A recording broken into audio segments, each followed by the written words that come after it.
Então, legal. Então, a gente tá com um grupo bem diverso, né? Assim, desde pessoas que é a primeira vez que tá ouvindo falar, até quem já conhece. Vou tentar equilibrar aí essas necessidades, mas vocês vão me ajudando, então vou pedindo para vocês irem interagindo comigo. Se eu estiver indo rápido demais, me avisa. Se eu estiver chovendo no molhado, também me avisa. Então vamos se autorregulando também. Vou contar bastante com o feedback de vocês para que seja proveitoso para o grupo como um todo. Tá bom? E aí queria começar com um check-in, né? Vocês provavelmente já estão acostumados. Queria que se vocês escrevessem aí no chat como é que vocês estão chegando para o encontro de hoje, nessa manhã de sábado. Escrevam aí no chat, por favor, como é que eu estou chegando hoje. Suzana só pode ficar até as 10, mas volta na parte da tarde, tá bom.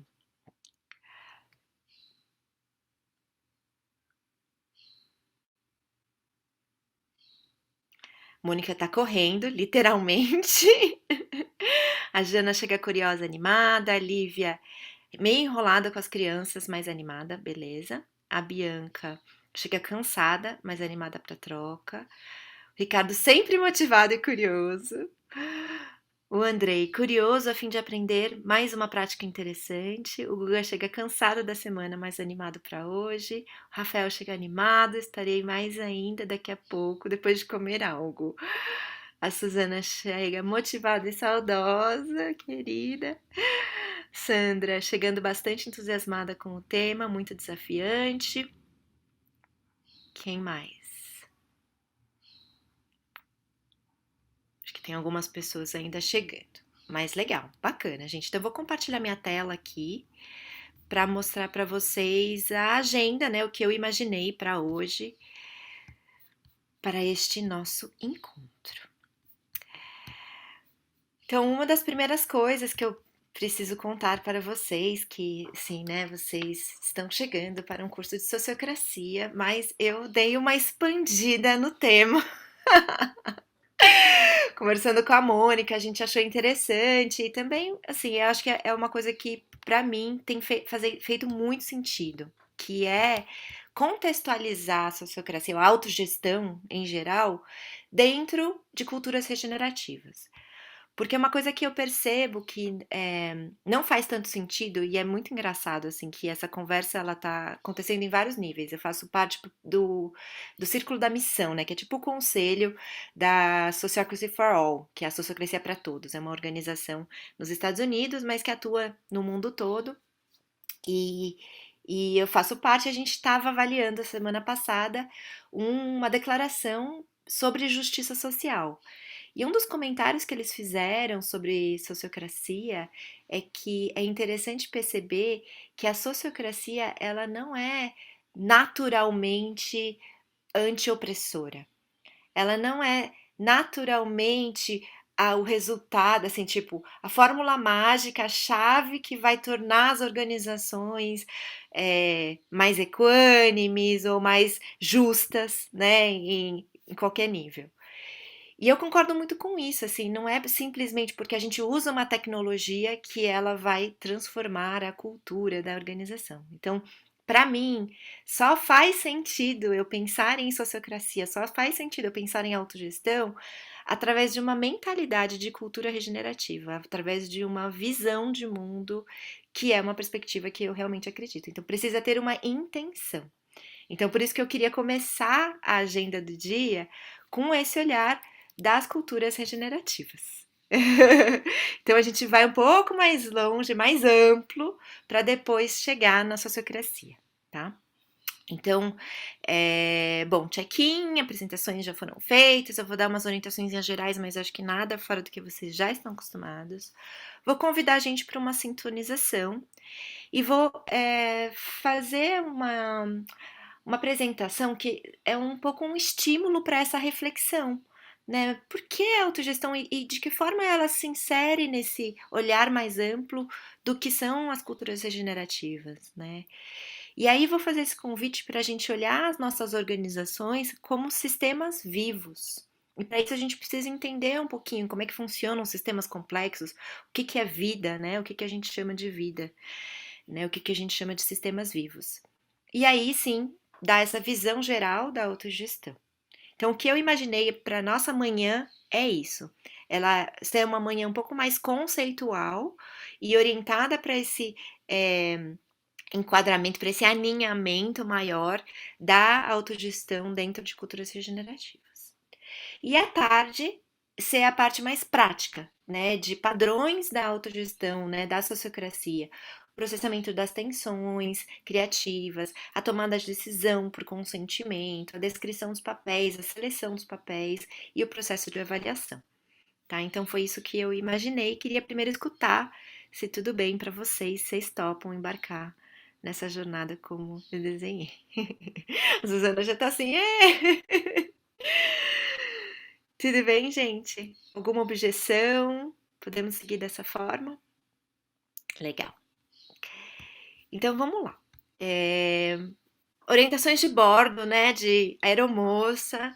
Queria fazer esse convite para que vocês estejam 100% presentes. Eu sei que é difícil, tem, né, pessoas cansadas. Eu também tô cansada de uma semana bem cheia, mas eu acho que para que seja produtivo para todos nós é importante essa presença. E aí desligar o celular, o WhatsApp, as outras, né? Eu sei que tem filho, tem criança, tem outras coisas que estão chamando atenção, mas na medida do possível, estar presente. Mantendo o microfone desligado, a câmera ligada, para que a gente tenha essa sensação realmente de estarmos juntos, apesar de ser 2D, né? De não estar tão presencial, ter essa presença aqui no online mesmo. Fazer esse convite para autorresponsabilidade, né? Eu sei que eu estou trazendo aqui, né, nesse lugar de apresentadora, de trazer alguns conceitos para vocês, mas o convite é para autoaprendizagem. O convite vocês estão numa jornada muito maior do que a minha, né, a participação aqui, então vocês têm outras reflexões, outras influências, tenho certeza que a inteligência coletiva aqui é enorme e que a gente está co-criando os resultados de hoje. Então, né, peço realmente essa corresponsabilização pelo conteúdo, pelo não conteúdo, pela experiência, né, que a gente vai viver aqui juntos. A gente, essa primeira sessão, a primeira parte, ela vai ser um pouco mais intensa em termos de conteúdo, então a parte da manhã. Mas a prática vai acontecer à tarde, tá bom? Bom, pontualidade, né? Pedir pra gente retornar. Eu vou fazer um intervalinho agora de manhã, a gente vai ter o horário de almoço e aí depois vou voltar. Pedir para todo mundo ser também corresponsável pelo tempo. O chat também, se vocês quiserem usar, pode potencializar. E a gente vai ter bastante atividades nas salas simultâneas. E aí eu vou pedir para vocês se autorregularem, né, com relação a se é uma dupla, que os dois tenham tempo para falar, se é um grupo, que todo mundo tenha tempo para falar. E bom, a gravação, vocês já estão mais do que acostumados. Tá bom? Tem alguma pergunta com relação a esses acordos iniciais? Tá tudo de boa? Acho que não é nada, né, diferente do que vocês já estão acostumados. Beleza. Então, eu vou fazer um convite para uma sintonização breve, só para a gente chegar aqui, né, de verdade. E aí, queria convidar para vocês sentarem numa postura confortável, encaixar os dois ossinhos aí na cadeira, pés no chão. E aí, quem quiser fechar os olhos, pode fechar os olhos. E aí, faço um convite para você se sintonizar com a sua respiração. Observando o ar que entra, o ar que sai. Como é que você está sentindo a sua respiração nesse momento? Ela está uma respiração mais curta ou ela está uma respiração mais profunda?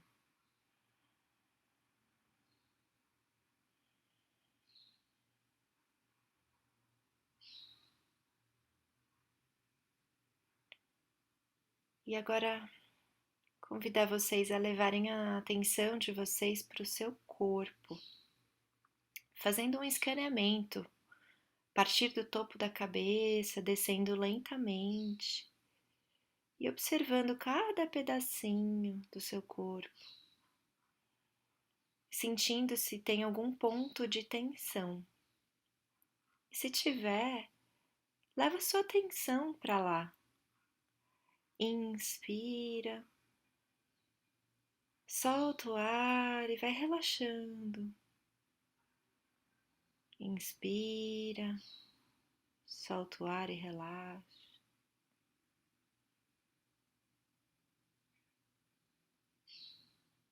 E vai descendo, pedacinho por pedacinho do seu corpo, pescoço, os ombros, as costas, frente do corpo, os quadris, as pernas, os pés.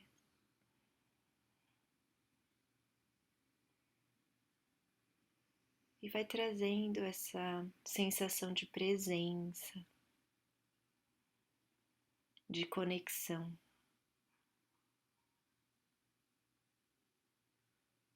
E de abertura. Deixando para trás tudo que eu não preciso nesse momento.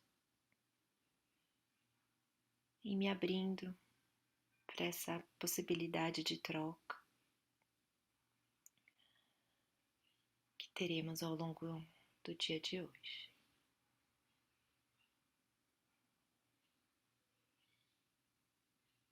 Devagar vem voltando, abrindo os olhos.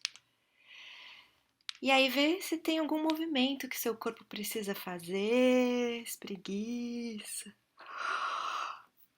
Ah,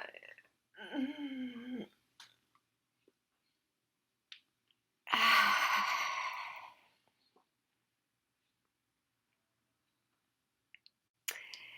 Todos bem? Chegamos? Então vamos lá.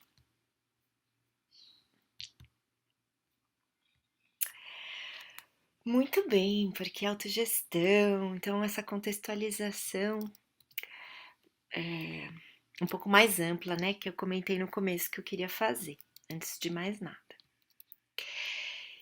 Então eu gosto muito de uma frase, agora eu não lembro o autor, próxima vez eu trago para vocês,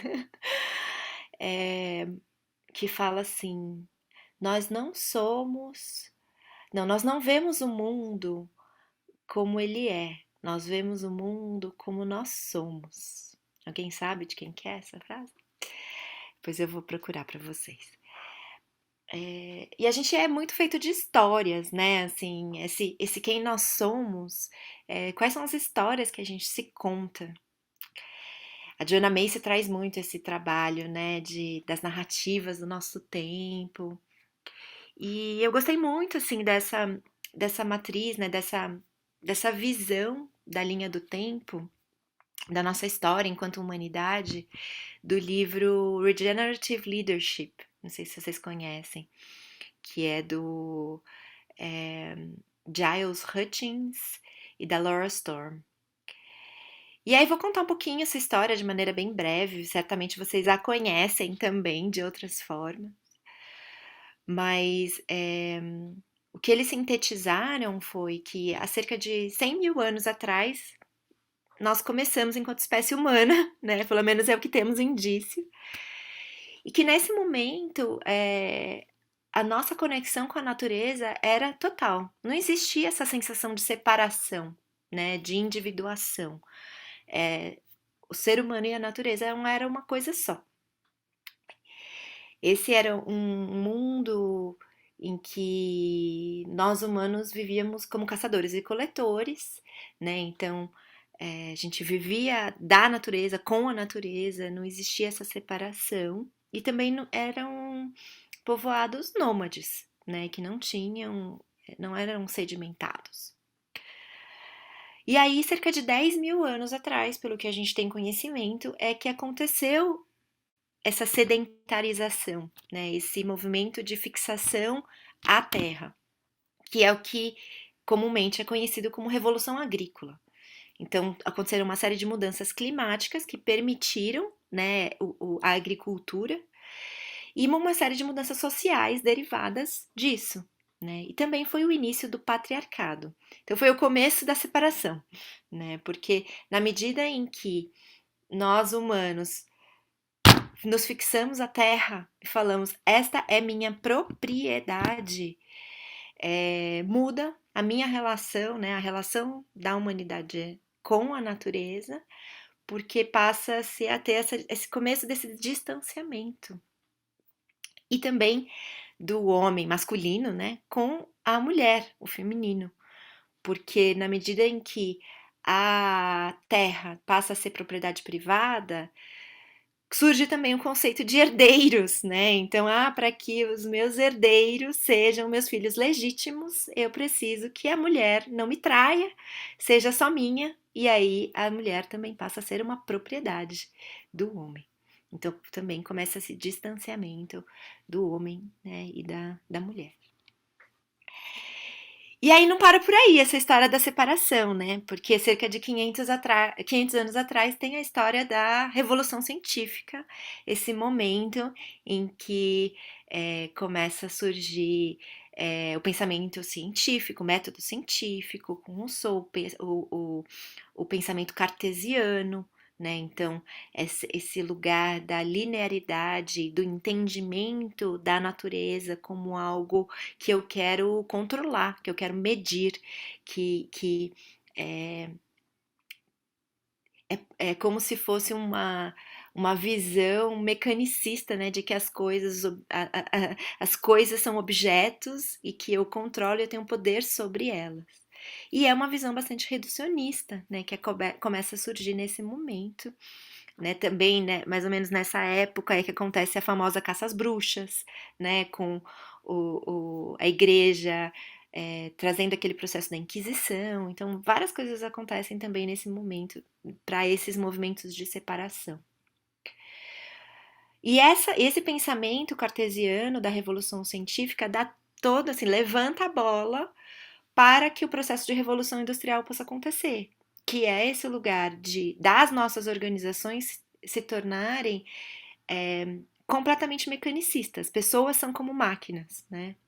E a eficiência tecnológica é que é o que prevalece, né? Então, a hierarquia, a produtividade, então esse lugar de exponencialização, produção em massa, e também a sociedade do consumo, né? Então, a nossa felicidade, ela é baseada naquilo que eu consumo, aquilo que eu adquiro. Então, toda essa separação vai acontecendo até hoje, né? Que a gente acaba tendo essa narrativa de que precisamos sempre mais, de que a terra é recurso, né? Então a gente precisa extrair valor daquilo, a terra é um recurso, e para gerar um valor. Então, essa separação dos humanos e da natureza, da cultura e da natureza, essa separação, né, do masculino e do feminino, né? Tanto que surgem os movimentos feministas, surge toda essa necessidade de equivalência, né, de busca por rever essas desigualdades, né, sociais, todas as outras separações sociais que a gente conhece também, né, seja de raça, seja de gênero, seja de opção sexual, enfim, né, todos as disparidades que a gente vê na sociedade hoje. E essa separação da razão e da intuição, né, de a gente não ter mais essa comunhão da nossa cognição com esses aspectos mais intuitivos, né, do nosso corpo, do nosso espírito. Então, essa é a narrativa da separação. Ela existe ainda hoje, ela vigora, eu diria. Mas existe também a possibilidade de a gente criar uma nova narrativa, né? Uma narrativa do interser. E é sobre isso que eu quero falar hoje. Mas só para a gente entender um pouco como é que é essa transição, né, dessa mudança de paradigma, que eu acredito que é a base, assim, que é fundamental para que a gente realmente possa criar culturas mais regenerativas, culturas que sustentam a vida nesse planeta, é sair desse lugar, desse pensamento linear e ir para um pensamento circular, né? Vocês estão estudando economia circular, não preciso mais falar, né, isso para vocês. sair desse pensamento mecanicista para um pensamento do que é vivo, do que é adaptativo. Sair desse lugar, desse pensamento extrativista, né, excludente, para um lugar inclusive regenerativo. Sair do controle, dessa necessidade de controlar, né, de dominar, para um lugar de parceria, de colaboração, cooperação. Sair do poder sobre e ir para o poder com. Sair desse lugar de barganha, de ganha-perde, para um lugar de ganha-ganha, né? De quais são as sinergias possíveis. Sair desse lugar de pensamento limitado, reducionista a curto prazo, para algo que seja realmente interconectado, intergeneracional, né? Pensar 7 gerações para frente, aprender com os nossos ancestrais. Sair desse lugar só racional e também incluir o aspecto intuitivo do ser como um todo, né? Do saber. Ir para esse lugar mais holístico, né? Ao invés desse pensamento reducionista, para a colaboração, né? Ao invés da competição. Então, a mudança que eu vejo que é necessária é assim, a gente mudar as nossas lentes, né? Eu acho que o paradigma é aquilo que a gente divide enquanto sociedade, né? Como a gente. Quais são os padrões de comportamento e de pensamento que a gente reproduz enquanto sociedade. E a nossa visão de mundo são as nossas lentes, as nossas crenças, né? Pelas quais a gente enxerga esse mundo. Então, sair dessa visão de mundo, né, da gente como máquina de engrenagem, de buscar eficiência, buscar alguma coisa que é para além do humano, né, e se inspirar na natureza, né, nos superorganismos, sair dessas visão hierárquica e ir para uma visão sistêmica das nossas organizações, dos nossos coletivos. Então, queria trazer aqui algumas reflexões do Daniel Val. Não sei se vocês conhecem esse livro, Design de Culturas Regenerativas. Conhecem? Não? Sim? É um livro incrível, ele traz muitas perguntas, muitas reflexões, recomendo bastante, mas queria trazer aqui 2 modelos. Um é esse, assim, de que fala, né, colocando nessa linha evolutiva, se a gente pensa num sistema, quando que ele está degenerativo? Quando essa visão, essa vitalidade sistêmica está muito baixa e a gente está naquele hábito convencional, sabe assim, é o redução de danos, assim. Ou eu estou nesse lugar de extrair valor, né, eu preciso extrair, ou eu estou assim falando de sustentabilidade, mas de um lugar muito de tá bom, eu só vou fazer o mínimo porque é obrigatório por lei e eu tô sendo obrigada, né? O segundo passo é o famoso greenwash, né? Eu falo que eu tô sendo legal, que eu tô sendo sustentável, mas na verdade não tô fazendo muita coisa. Bem, ainda é, querendo fazer redução de danos, mas fazer carinha de que eu tô fazendo bem, né? O sustentável é um ponto neutro, né? Eu acho que é um lugar assim, eu quero fazer o bem, mas ainda é um lugar de empate, sabe? Soma zero. Então, e a gente já sabe que a gente já passou disso, não tem como mais a gente ficar só com a soma zero. A gente precisa fazer mais, né, do que isso. Aí o próximo ponto é o restaurativo. Então a gente faz coisas, nós humanos fazemos coisas para a natureza, mas a natureza ainda está fora de nós. O reconciliatório já começa a reintegrar, né, a natureza com o ser humano. E o regenerativo é eu sou natureza. Todas as intervenções que eu faço é porque eu sou natureza. Eu participo de uma forma apropriada porque eu me entendo como parte desse sistema vivo maior que é o planeta Terra, né? Então, esse é o fluxo de entendimento do que é um sistema degenerativo e o que é um sistema regenerativo.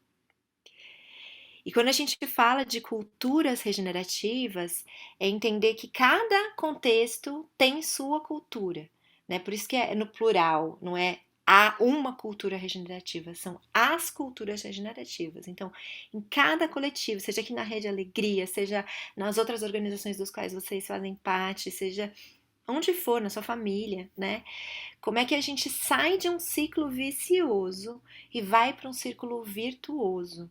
Como é que a gente sai de uma cultura do medo, da história da separação e vai para uma narrativa do interser, essa cultura do amor, né? O amor estar no centro.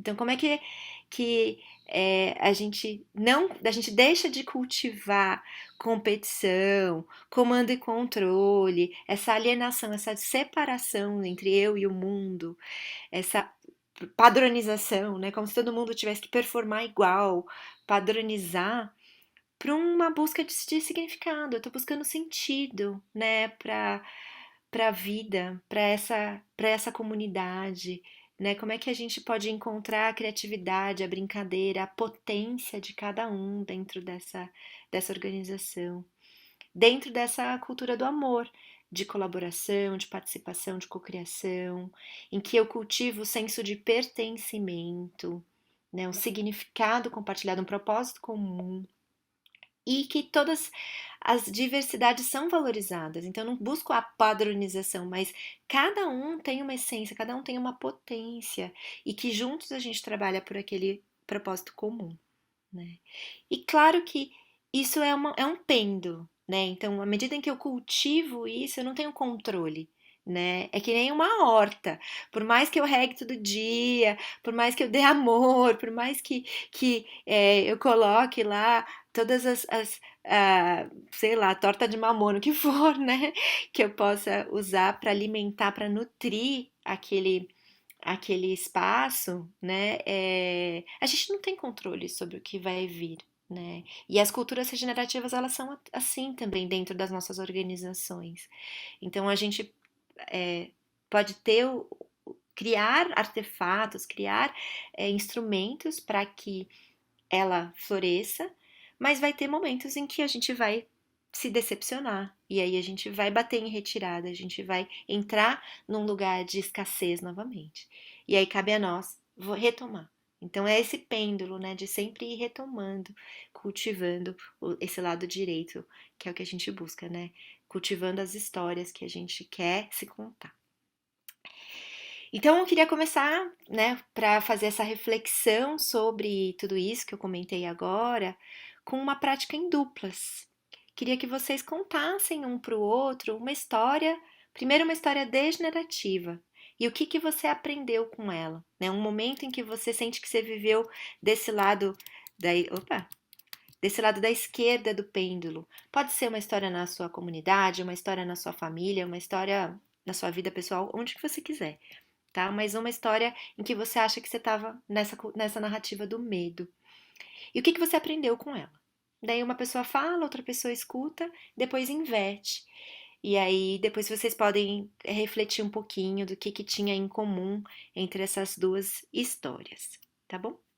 E depois a gente volta pra cá e aí depois vocês vão contar uma história regenerativa.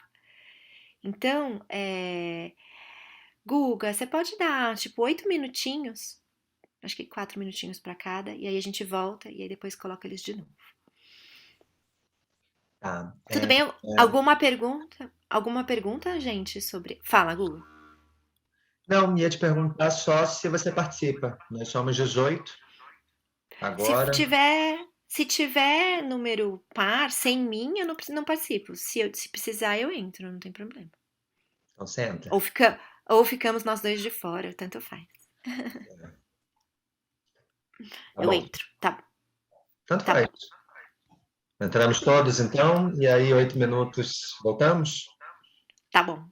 Tá. Então, uma história degenerativa que você aprendeu com ela, né? Sobre os sistemas vivos. O que vocês veem de diferente entre esse desenho que está à esquerda e esse que está à direita, né? Entre essas pedras e esses pássaros migratórios.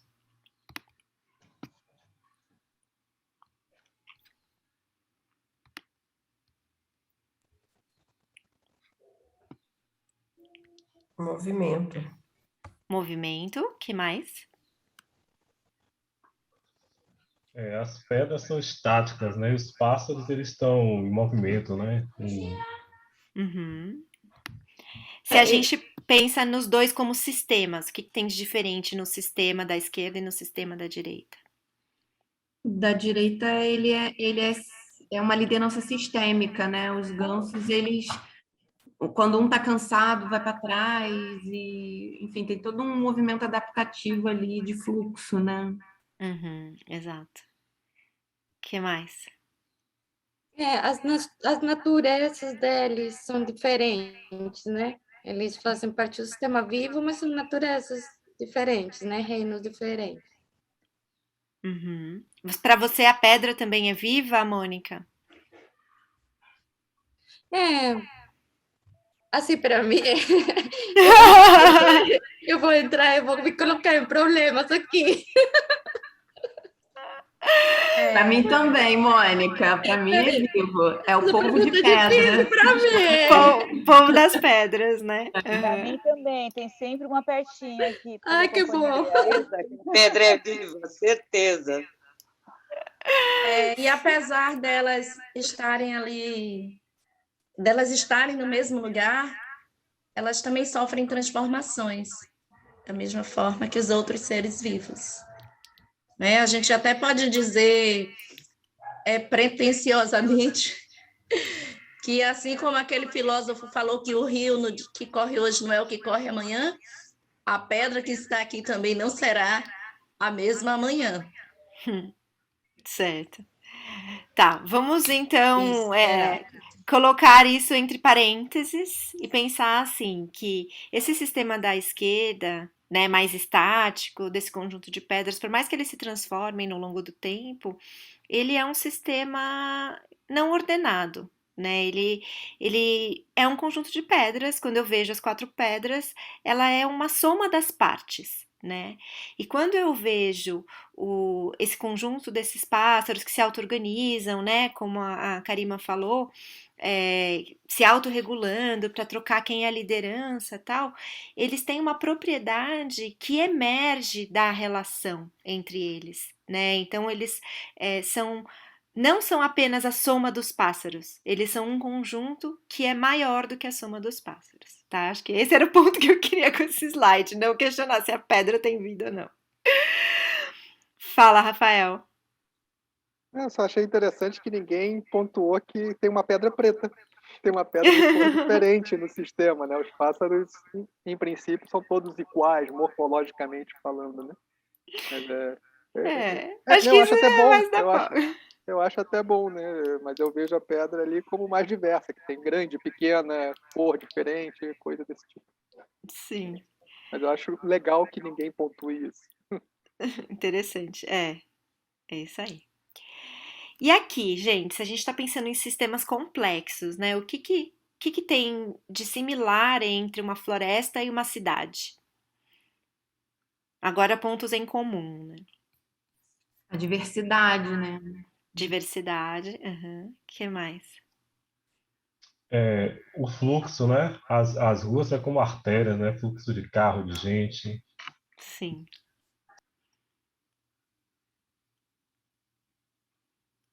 Que mais? Interdependência, Interdependência, exatamente. interconexão, interdependência. Perfeito, isso mesmo. Mais alguma coisa? Camadas, eu vejo camadas, assim, Camadas, até da altura dos prédios, da altura da vegetação. sim. Os dois são sistemas vivos, gente? Deveriam. Sim, Não deixa claro. de ser, né? Não deixa de ser. Com certeza. Se até a pedra a pessoa acha que é um sistema vivo, a cidade, por favor, né? Tem muita vida na cidade. E Muito as movimento. bactérias também são, né? Legal. Então, quais que são as propriedades desses sistemas complexos, né? É um conjunto de partes, muitas partes, né? Integrais que compõem um todo integral. Então, quando a gente distingue, né, um sistema simples, como pedras ali, e um conjunto, uma cidade, uma floresta, uma organização, a gente também está olhando para esse lugar, né? Como o nosso corpo humano, né? o corpo ele é formado por órgãos, que é formado por células, todas muito especializadas, todas, né? Elas são todos integrais, que formam todos integrais. E uma propriedade emergente surge da relação entre elas, né? Então, se eu pego, por exemplo, um corpo humano vivo e um corpo humano morto, ele vai ter todos aqueles órgãos, vai ter tudo, né? Você acabou de morrer, vamos dizer, tá ali, tá tudo integral, tá tudo ali, porém, não tem mais vida, não tem mais relação entre elas.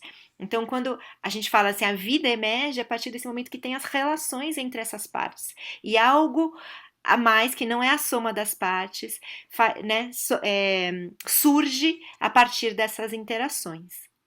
E aí foi falado, né, a questão da interdependência. Essas partes, elas estão em constante relação de interdependência umas com as outras, né?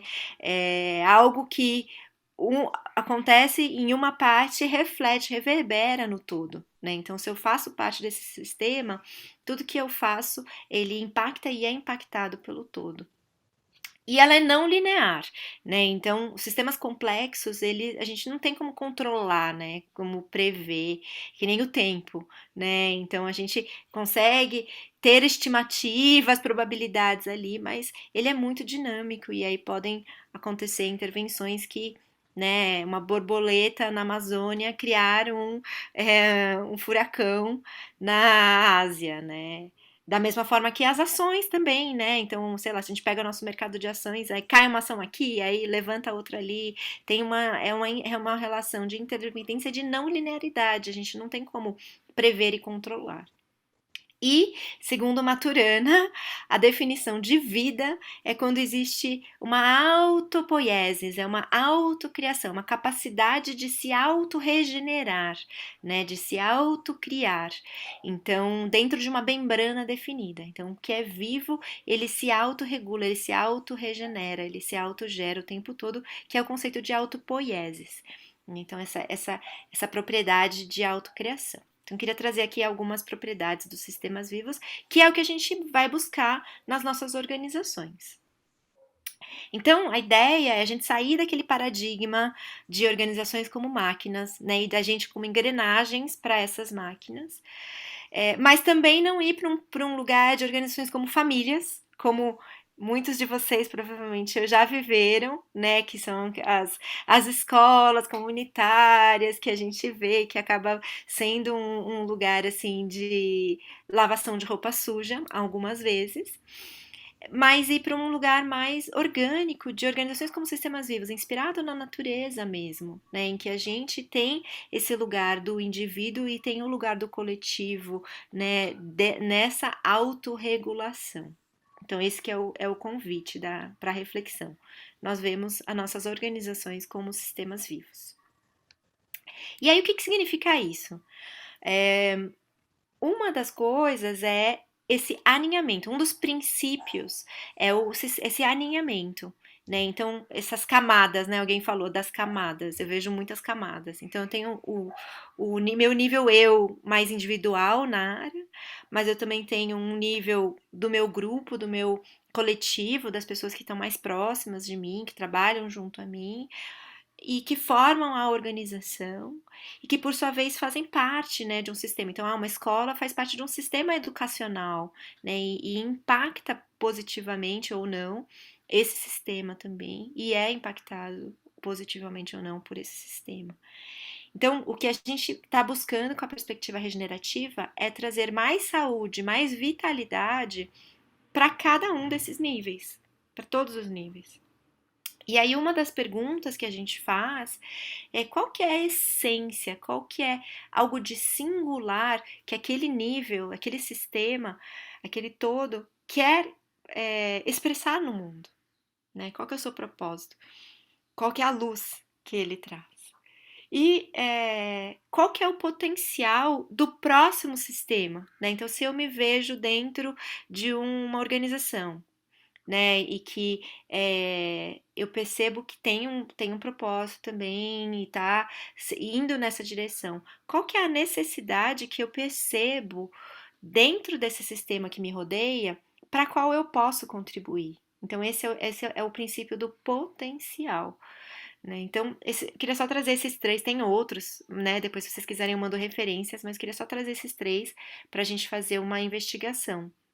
Então, se eu penso na essência como essa singularidade do que eu quero expressar no mundo e o potencial, qual a necessidade da organização, do sistema que me rodeia, eu chego nesse lugar do papel regenerativo, o papel que gera valor, de que forma que eu posso contribuir a partir da minha essência para o potencial do sistema que me rodeia.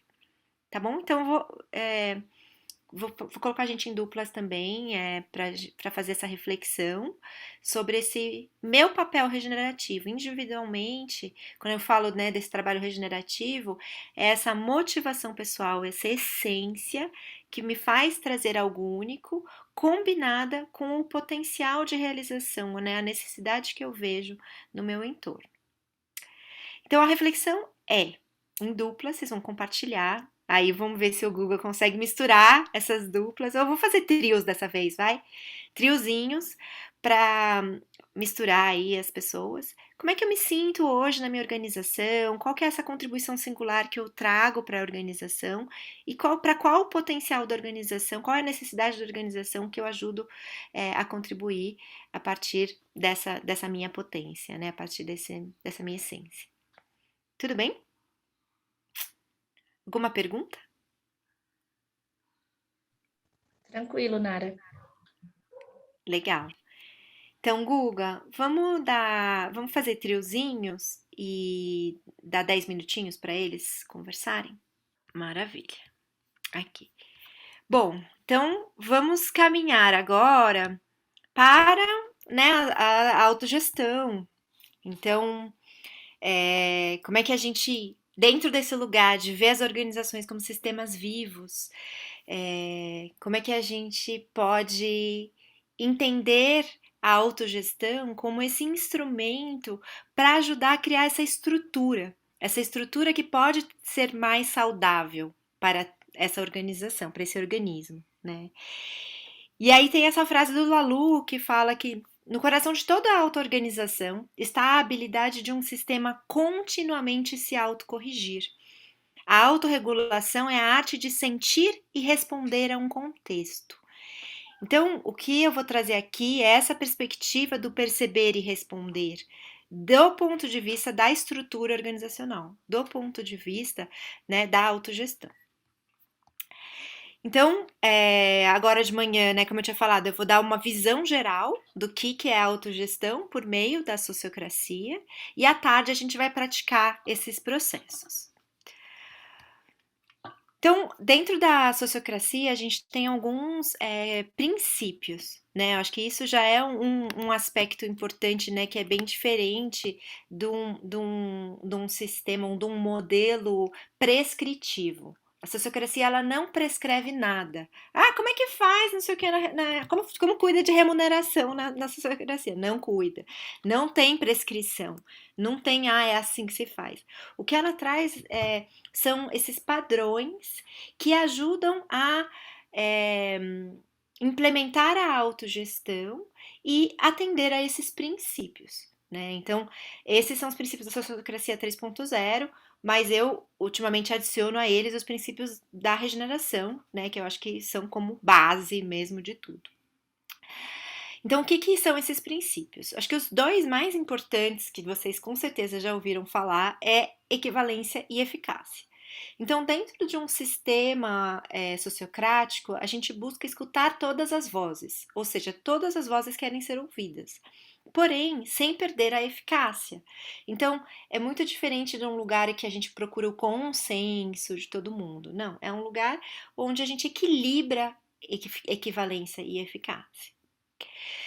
Dentro da sociocracia também tem esse lugar de empirismo, né, de estar atento a esse contexto, a esse perceber e responder, e num processo de melhoria contínua.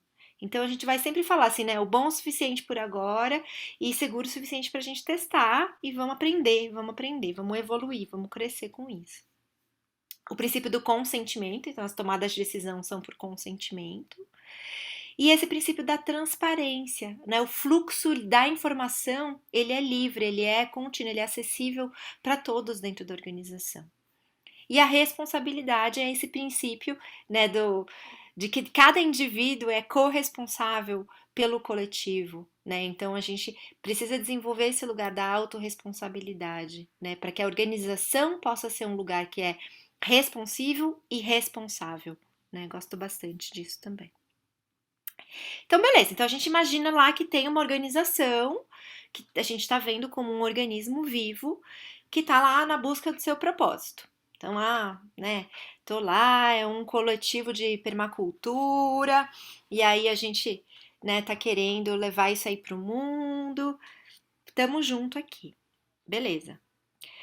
Cada pessoa, cada membro dessa organização percebe as tensões. Então, para que a gente possa atingir esse nosso propósito, eu estou percebendo a minha realidade. E eu sinto fisicamente mesmo no meu corpo tensões. Só que às vezes eu não consigo elaborar, eu não consigo descrever essas tensões. Então, o convite aqui é que a gente possa observar, né? Eu, como membro dessa minha organização, o que eu estou percebendo do meu contexto e descrever essa minha tensão em duas partes. Uma parte é a situação que eu percebo, o que eu estou vendo da realidade, que não está muito legal, que não está dentro do que eu acho que teria que estar. E a outra parte é a situação ideal que eu espero. Como seria se né, as coisas andassem como eu estou imaginando que elas deveriam andar para a gente atingir o nosso propósito.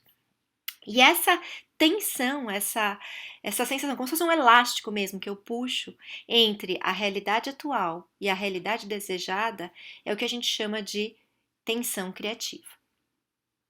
Então a tensão, ela traz movimento, ela traz vida, né? Então acho que foi uma das primeiras coisas, né, que as pessoas falaram, né? Vida é movimento, vida é esse constante vir a ser. E um padrão muito clássico dos sistemas vivos é esse: tem um certo estímulo, chega a um determinado limiar, gera uma resposta e tem um feedback para ver se aquela resposta funcionou ou não funcionou.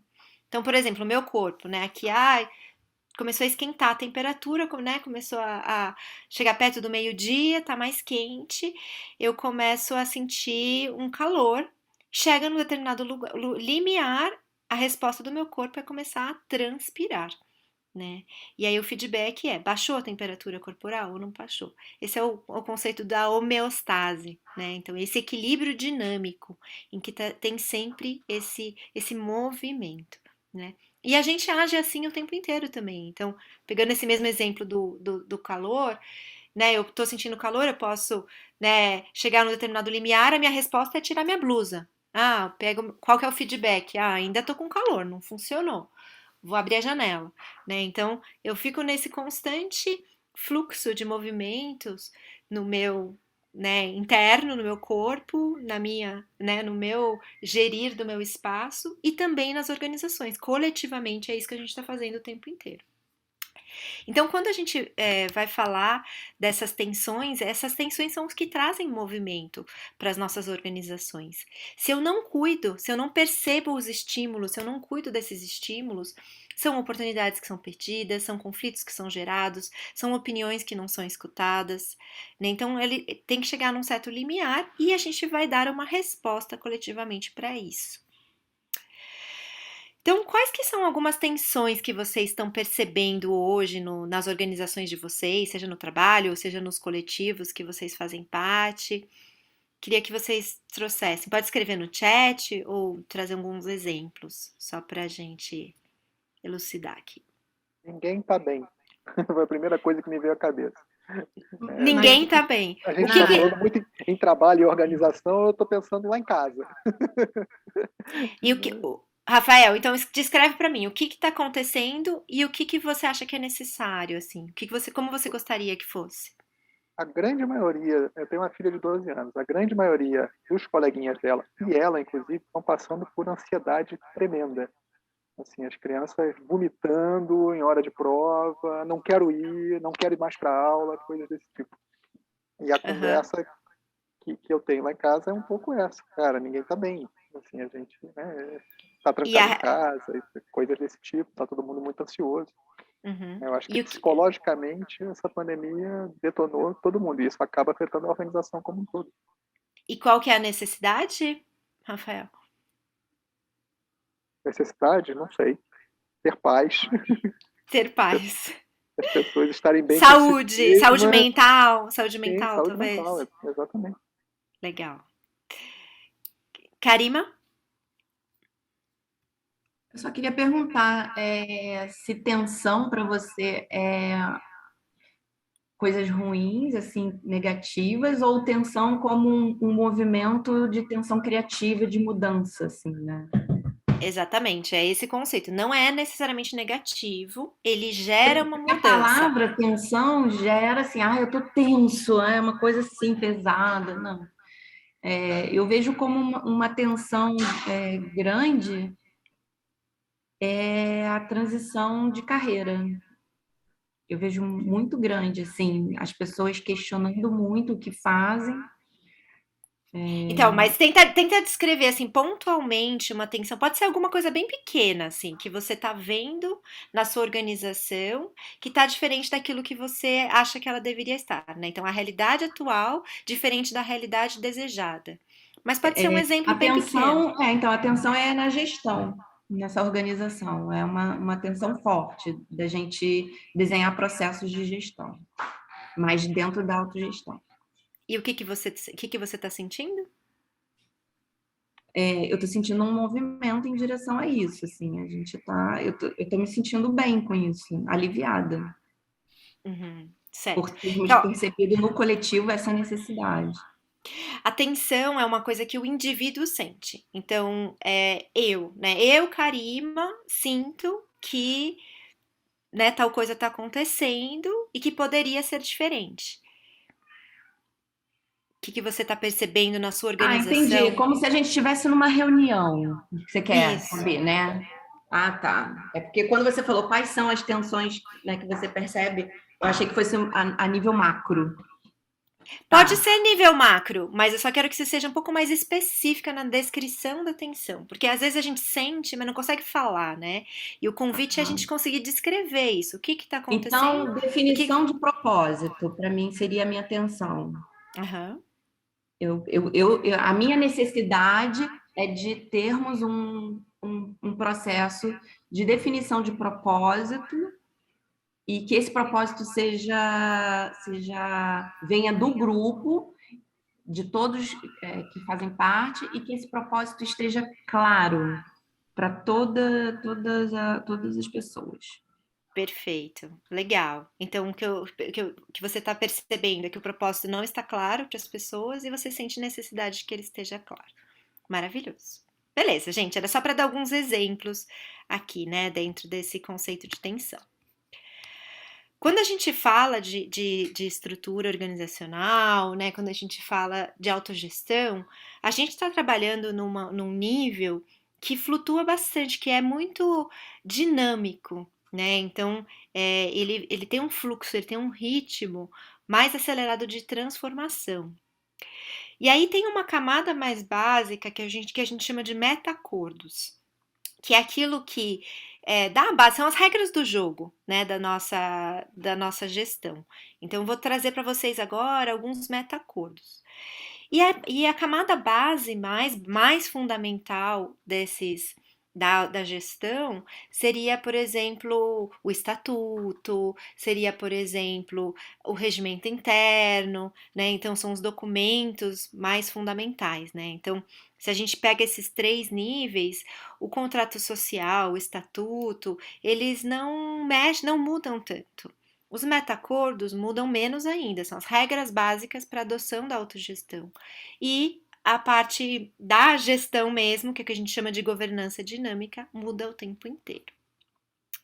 Então, os elementos que a gente trabalha dentro da sociocracia para responder às tensões que surgem a partir dos indivíduos da organização são esses elementos: os papéis, os círculos, os acordos e os domínios exclusivos de que esses papéis ou esses círculos têm.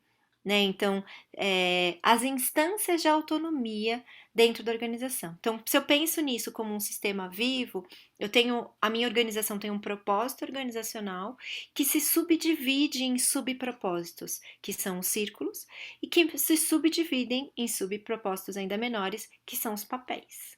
Tá? Então, a gente vai entender um pouquinho melhor o que é cada uma dessas coisas. Papel. O que eu chamo de papel? Papel é como se fosse um chapéu, né? Então eu tô com, sei lá, 10 chapéus aqui, que eu vou alternando entre esses chapéus dentro da minha organização. Como é que eu descrevo um papel? Eu dou um nome para ele, de preferência um nome divertido, o propósito, eu defino qual que é o propósito desse papel, e eu listo quais são as responsabilidades, o que é o grau de autonomia, aquilo que aquele papel está responsável ou tem autonomia para decidir, né? E o domínio exclusivo é um artefato que diz somente esse papel pode cuidar do site, por exemplo. Ninguém mais pode mexer no site, só esse papel. Ou a planilha financeira é desse papel, ninguém mais mexe.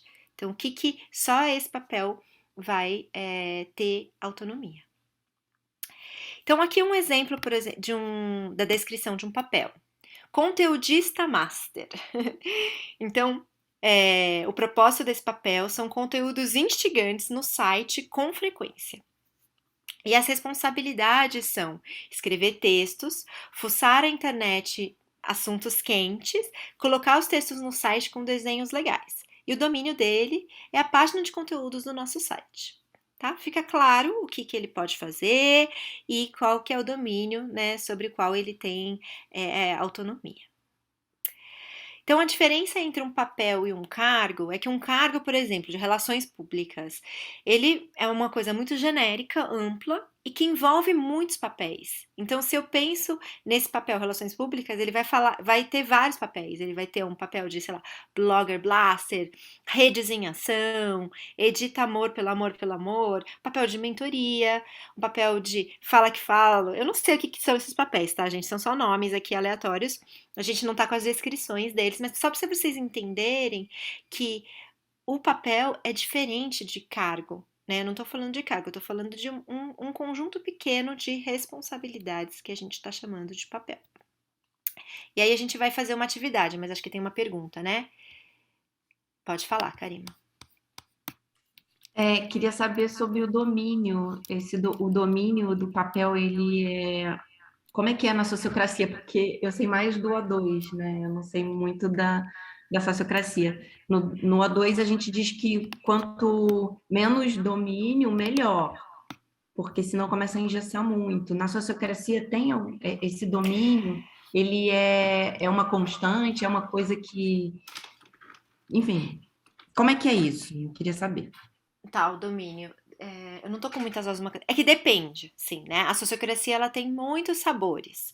A sociocracia clássica, por exemplo, o livro Muitas Vozes numa Canção, que foi escrito pelo Sociocracy for All, e que trata da sociocracia mais clássica, não usa o conceito de domínio exclusivo, é um conceito de domínio amplo, e todos os papéis têm domínio, né? Então, o que é o domínio? É o contorno dele, quais que são as atribuições que ele tem, para que ele serve? Para evitar sobreposições, para que o meu papel está fazendo não seja o mesmo que você está fazendo. Então, esse é o conceito de domínio clássico. A gente, aqui na Sociocracia Brasil, usa o conceito de domínio exclusivo. O que é o conceito de domínio exclusivo? Que a gente não precisa ficar declarando todos os domínios. O que a gente precisa é declarar o que somente aquele papel mexe. Então, vamos supor que eu e você estamos no círculo de comunicação, todos nós vamos mexer no site. Só que você está com o papel de conteudista master e eu estou como blogueira pro. E aí, o meu domínio exclusivo é a postagem de blogs. E o seu é a parte de fuçar textos, escrever, criar conteúdo, sei lá. Não, falei duas coisas muito parecidas, né? Deixa eu pensar outra coisa. Então, você é a conteudista master e eu sou a técnica do background. Então, o meu domínio é ficar cuidando do background. Então, o que a gente costuma dizer na sociocracia que é importante é ficar claro aquilo que só você tem autonomia de mexer. Eu não posso mexer sem consultar você antes. Agora, nós duas estamos cuidando do site, então isso não precisa estar declarado, porque dentro do nosso conjunto de responsabilidades no círculo de comunicação, uma das nossas responsabilidades é cuidar do site. Então é assim que a gente trabalha, com domínio exclusivo, mas na sociocracia clássica, sim, é descrito como é importante você descrever todos os domínios. Aí vai do gosto, né? O que você prefere, descrever todos os domínios ou só quando eles são exclusivos. Tá? Faz sentido? Beleza, gente. Vamos fazer um exercício para quem está chegando agora no mundo da autogestão. Talvez isso tudo, essa conversa tá tudo muito nas nuvens. É que a Karima já conhece outra metodologia, por isso que ela está fazendo essas perguntas. Mas vamos para o básico. Vamos pensar na sua casa, né? Na sua casa, você tem uma série de tarefas, tem que regar as plantas, tem que dar comida pro seu pet, tem que fazer a comida para seus filhos, tem que fazer a faxina, tem uma série de atividades que você poderia colocar tudo num cargo só, né? Dona de casa, sei lá, cuidadora da minha casa. Mas a gente quer quebrar isso em pequenos papéis. Então, o exercício que vocês vão fazer agora, individualmente, é começar listando. Faz uma listinha rápida aí de tarefas que você tem no seu dia a dia, na sua casa. Faz uma lista rápida. Depois, você vai agrupar as tarefas que são semelhantes. E esse agrupamento, ele é arbitrário mesmo, gente. Você que vai decidir como que você vai agrupar. E aí depois você vai dar um nome para esse agrupamento, né? Com um nome divertido, tipo conteudista master, né? Tipo mãe de planta, enfim, tanto faz. E para ser criativo, tá? Para ser mais ágil, eu não vou colocar vocês em duplas, não, tá? Vocês vão fazer as 3 atividades sozinhos, só para vocês praticarem um pouquinho, escrever um papel. Então, lista as atividades, junta o que é semelhante e dá um nome para aquele agrupamento. A gente não vai escrever propósito, a gente só vai escrever o nome e as responsabilidades daquele papel. Vou dar 5 minutinhos para vocês pensarem e aí depois a gente volta para eu colher algumas ideias que surgiram aí, tá bom?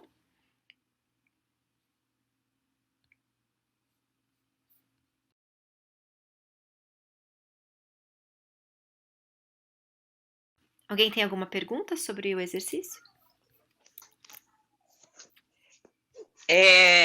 Só me sintonizando. No lugar onde eu estou, aí eu posso escolher. Pode ser na minha casa, mas pode ser, por exemplo, na Educação Solidária, que é onde eu atuo. Ainda não. Eu queria que fosse mais simples. Na sua casa. Só Então, pra gente vou fazer uma fixar. coisa bem bobinha. Tá bom. Só pra fixar o conteúdo. À tarde a gente vai fazer exercícios mais complexos, tá bom? Agora é bem simples mesmo, só pra entender o conceito de papel. Então a parte do trabalho não entra. É porque eu trabalho em casa. Pode colocar, mas aí coloca assim de uma maneira mais genérica, né? Do tipo, a trabalhadora, a home office, sei lá, inventa um nome e aí coloca as responsabilidades. Bota aquela imagenzinha lá que você estava na tela, só para fazer uma cópia aqui.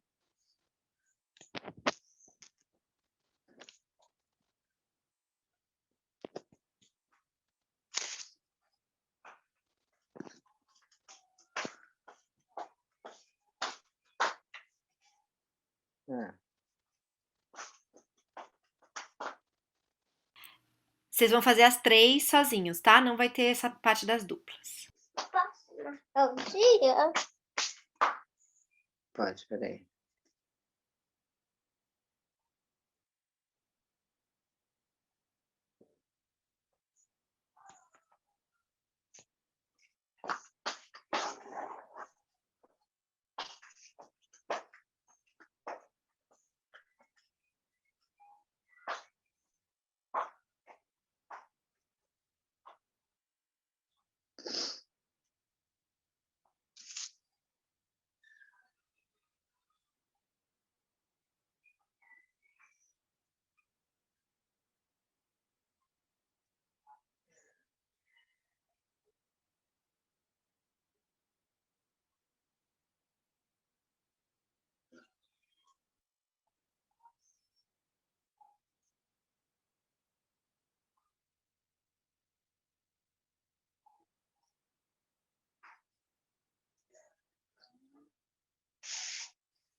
Vou te dar já. Não. Sabe o que eu quero? Eu quero meus juros logo pra ir lá no shopping Alfa e comprar lápis de cor.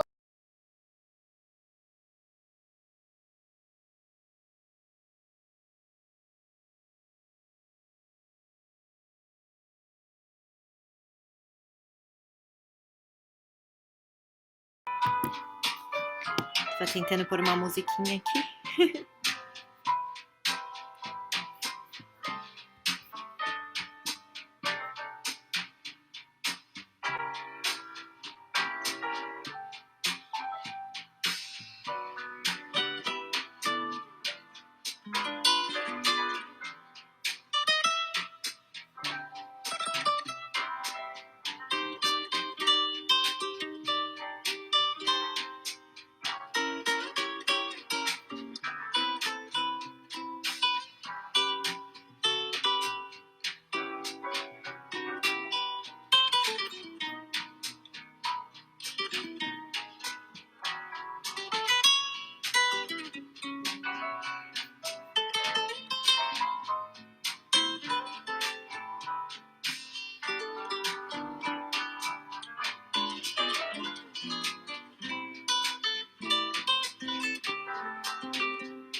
Tudo bem?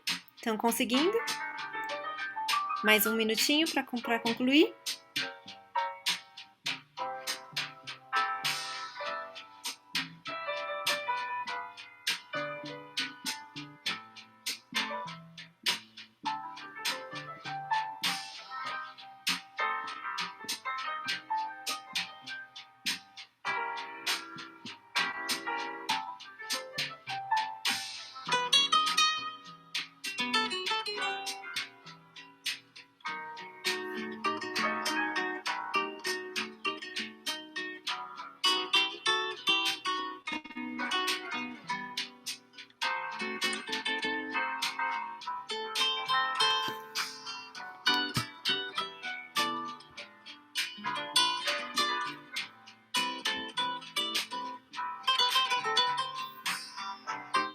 Vamos lá? Quero ouvir alguns exemplos aí, ou quem tiver escrito no computador pode colar aí no chat também. O nome e as responsabilidades dos papéis que você criou na sua casa.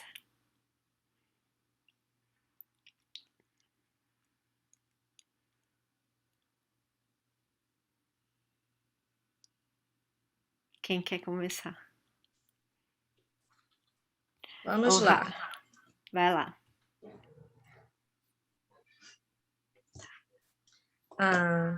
Eu coloquei o nome personal de limpeza, que eu não consegui a palavra em inglês, de limpeza, mas os papel, limpar a casa, lavar a louça e lavar o banheiro. Uhum. E foi só um, não, foram vários, né? Foi só, é só um mesmo? Esse é um papel. Você fez mais Pronto. algum? Sim, fiz 3, dividi em 3. Ótimo. Então, e aí eu coloquei um nome que eu gostaria de ter colocado massacre diário, mas eu coloquei poesia diária, tá? Lavar a roupa, jogar o lixo fora. O papel dessa poesia diária é lavar a roupa e jogar o lixo fora. E botei aqui também pegando aí a sua cola, você usou master, não foi? Aí eu peguei aqui o master dona de casa, cujo papel é lavar a geladeira, passar roupa e cozinhar. Interessante. Então, a Joanice optou por pegar todas as tarefas de limpeza e separar em 3 papéis. Interessante, é uma forma de distribuir as tarefas. Ó, o Rafael colocou aqui no chat. O primeiro papel é comer bem. Trazer a horta do sítio, cozinhar e a faxina da cozinha. Esse é um papel. O outro papel é trabalho infantil, lavar a louça, arrumar sua bagunça e a faxina do seu quarto. E o grupo, você colocou grupo, mas é o papel, né? O papel 3 é bricolagem. Eu tinha falado para agrupar as tarefas, né? Entendi. O papel 3 é a bricolagem, comprar material para concertos e os concertos, realizar os concertos. O Pedro colocou um papel chamado Nature Lover, que é cuidar dos animais e plantas. Maravilhoso. Aí, o outro papel dele foi copai de família, buscar recursos e investir na economia da casa. Maravilhoso. Mais alguém tem um exemplo? Eu posso falar. Fala. Eu coloquei Eco Masterchef, que é cuidar da alimentação da casa de forma o mais saudável possível, né? E para isso. Outro é Supermãe, que é levar, buscar a menina na escola, levar no médico, acompanhar as coisas escolares e tal. O outro é Construtora, que é cuidar da manutenção da casa, pequenas obras, coisas desse tipo, fica comigo. E o outro é Bolso Vivo, movimentar, né? Pagar, cuidar das finanças da casa. Que legal, isso. maravilha, gente. Muito legal, adorei os exemplos. E, gente, qual que vocês acham que é a vantagem de eu quebrar isso em pequenos papéis? Em vez de falar tudo é cuidar da casa. Quais que vocês acham que é o benefício de eu fazer desse jeito? Agrega valor, né? Agrega valor. Por que agrega valor? Como é que é seu nome? Eu sou a Alexandra. Agrega valor porque, assim, cuidei da casa, você não consegue enumerar tudo que foi feito. Uhum. Agora, quando você vai enumerando, você vê realmente tudo que foi feito, né? Então, está agregando valor ao seu trabalho ali de dona de casa. Eu coloquei que eu sou mulher elástico. Ai, que legal. Legal, Alexandra. Eu acho que se a gente tivesse, né, transpondo isso para um ambiente organizacional, o mesmo dentro da família, né? É isso, as pessoas percebem o que você está cuidando, né? Traz visibilidade para suas responsabilidades. E vice-versa, né? Você consegue enxergar as responsabilidades do outro também, né? Do que o outro está fazendo, afinal de contas, o dia inteiro, né? O que mais, além disso? Qual outro benefício de a gente quebrar em papéis? Isso foi um ponto interessante, porque eu vi quantos papéis a minha mulher faz, olha. Lá em casa, como estamos entre amigos, lá em casa é tudo invertido, né? Então, vocês acham que eu sou o grupo 3 que faz os concertos? Não, é minha mulher. E quem cozinha sou eu. Sabe? Só que tem vários outros papéis que eu não, né? Às vezes não me dou tão conta assim, quando a gente coloca no papel, os papéis no papel, você se dá conta de coisas que você não faz, que eu não toco. A casa é cuidada, né, magicamente por outra pessoa naquelas determinadas tarefas. Exatamente. E nas organizações é a mesma coisa, né? Assim, a gente faz muito mais do que os outros acham que a gente faz. E às vezes um não tem visibilidade do outro. E nas organizações o que acaba acontecendo também é essa questão da sobreposição de responsabilidades, né? Então, se não fica claro que uma é a cuidadora das plantas e a outra pessoa é a cuidadora da limpeza, né? A personal da limpeza, não fica claro quem cuida do quê. E aí, às vezes, eu posso fazer uma coisa achando que eu que tinha que fazer, mas a outra também achava, e aí dá aquela sobreposição. E o outro lado também é verdadeiro, que são as bolas quicando, né? Aquela bola que, não é minha, também não é minha, né? Então, de quem que é? Então, quando a gente cria esses papéis, a gente dá clareza para quem cuida e aí observa, opa, tem um papel aqui que não tem ninguém energizando, como a gente fala, né? Então, aí a gente tem que conversar ali na equipe para ver quem que vai energizar aquele papel.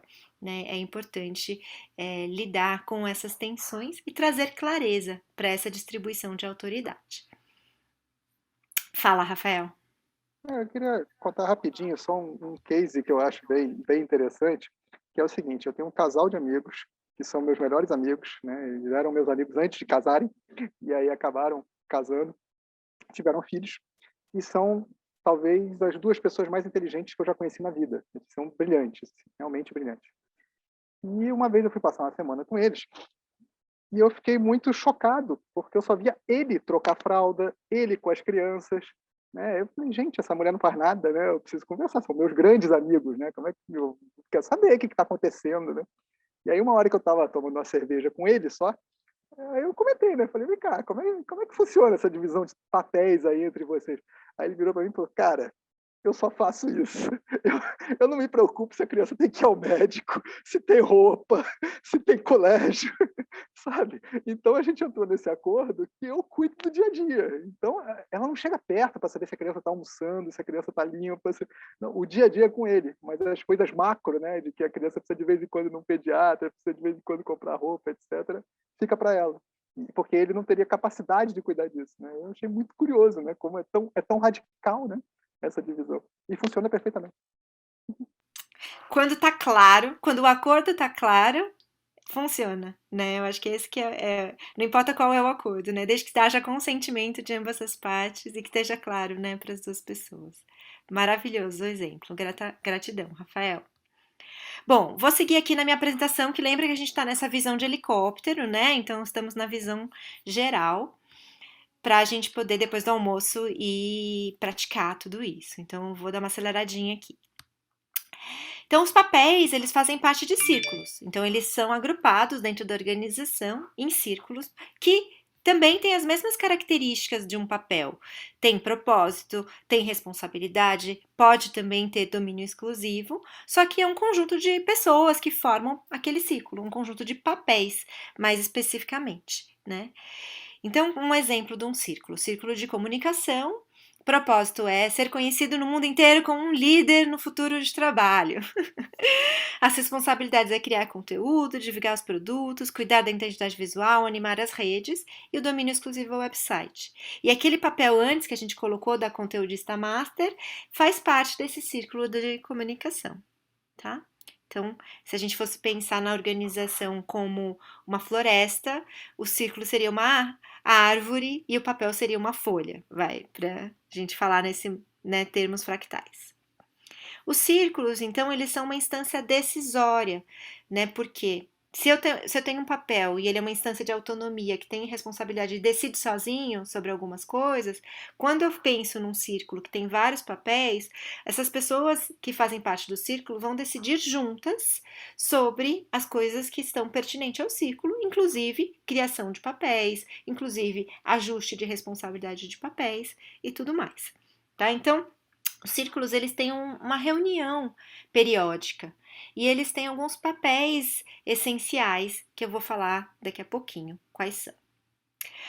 Os papéis essenciais são chapéus, da mesma forma que o papel que a gente criou, mas que todo círculo dentro da sociocracia precisa ter, né? Claro que por consentimento você pode juntar papéis, você pode modificar isso, mas classicamente a gente entende que é aquele meta-acordo, sabe? Aquilo que não mexe com muita frequência, é a base, é a regra do jogo.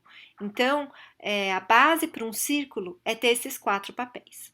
O primeiro papel é o que a gente chama de ativador do círculo, ou líder operacional, ou elo externo, né, no caso da O2, por exemplo, como a Karima tinha mencionado. O que ele faz?